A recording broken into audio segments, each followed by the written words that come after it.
Bonjour à vous. Il y a quelques semaines, nous vous annoncions l'arrivée du Volkswagen T-Roc dans le réseau de Volkswagen Maroc. Aujourd'hui, nous l'essayons.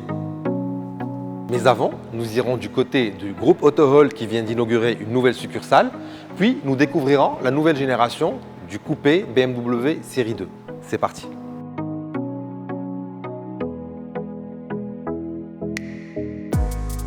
Jusqu'ici absent dans la ville de Khouribga, le groupe Autohall y fait son entrée à travers une succursale multimarque. Fraîchement inaugurée, cette structure a été érigée sur une superficie totale de 27 000 m², dont 1862 mètres réservés à la seule partie showroom.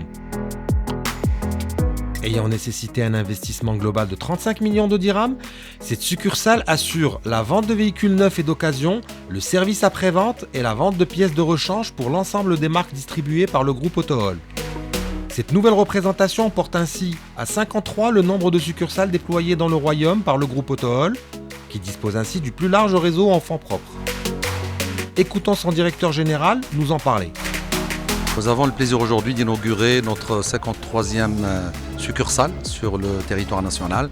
C'est une succursale multimarque avec le label 3S, donc Sales, After Sales et pièces de rechange. Nous avons également un atelier de maintenance aux normes constructeurs. Cette succursale est là pour desservir donc l'ensemble de la province de Khouribga et l'ensemble de nos services sont également disponibles, tout ce qui est offert par le groupe Autohall. BMW a levé le voile récemment sur la prochaine génération du coupé série 2. Extérieurement, cette nouvelle mouture conserve le profil général du précédent modèle et adopte les nouveaux codes esthétiques de la marque bavaroise.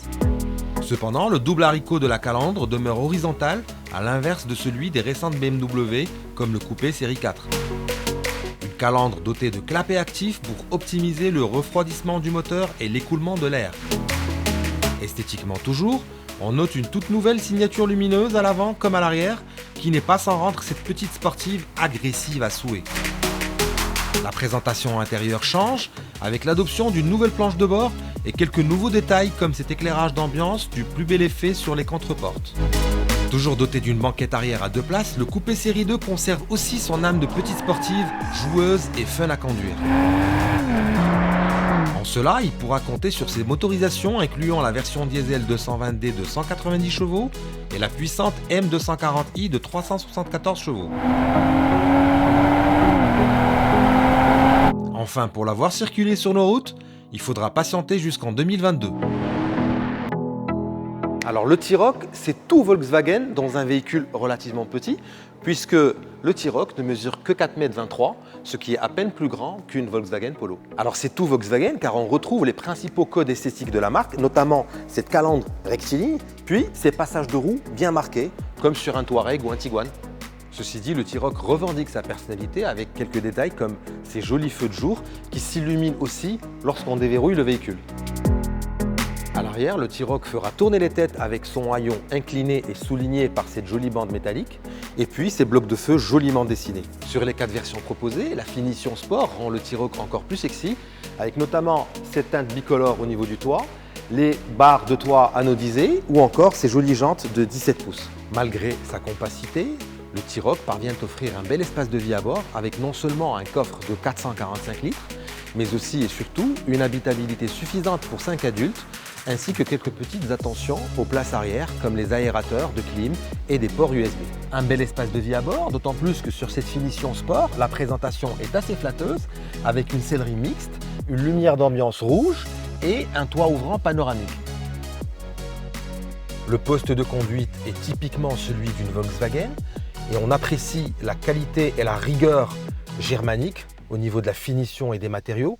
Et puis surtout, cet écran multimédia qui centralise une infinité de fonctions, notamment la radio, le téléphone, la navigation et les réglages du véhicule. Alors sur cette finition sport, le T-Roc se veut à la page en termes d'équipement, avec notamment le démarrage par bouton, la clim auto Bison, le stationnement semi-autonome et ou encore le chargeur sans fil pour smartphone. Alors avec son 2 litres de 143 chevaux, le T-Roc est l'un des plus puissants de sa catégorie. Et en plus, il dispose d'office de la boîte automatique à 6 rapports. Alors, première impression de conduite, le T-Roc se comporte plutôt bien, et notamment sur le plan du confort. Personnellement, j'aime beaucoup la maniabilité du T-Roc, et notamment en milieu urbain où il se faufile comme un poisson dans l'eau, et puis il se gare comme dans un mouchoir de poche.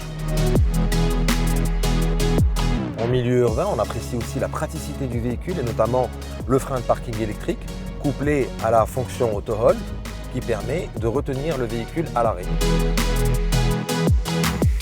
Confort des suspensions, onctuosité de la direction ou encore un freinage rassurant, le T-Roc ne manque vraiment pas de qualité. Et l'agrément de conduite est indéniablement lié au confort à bord, avec des petites attentions comme ce toit translucide ou encore cet accoudoir réglable en 2 ou 3 positions. On n'est pas bien là ?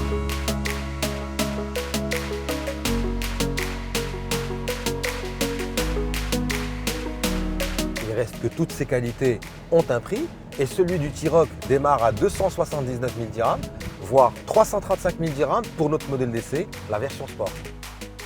Voilà, notre émission d'aujourd'hui touche à sa fin. Rendez-vous dans 2 semaines pour un nouvel épisode de M-Auto, le rendez-vous automobile de M24.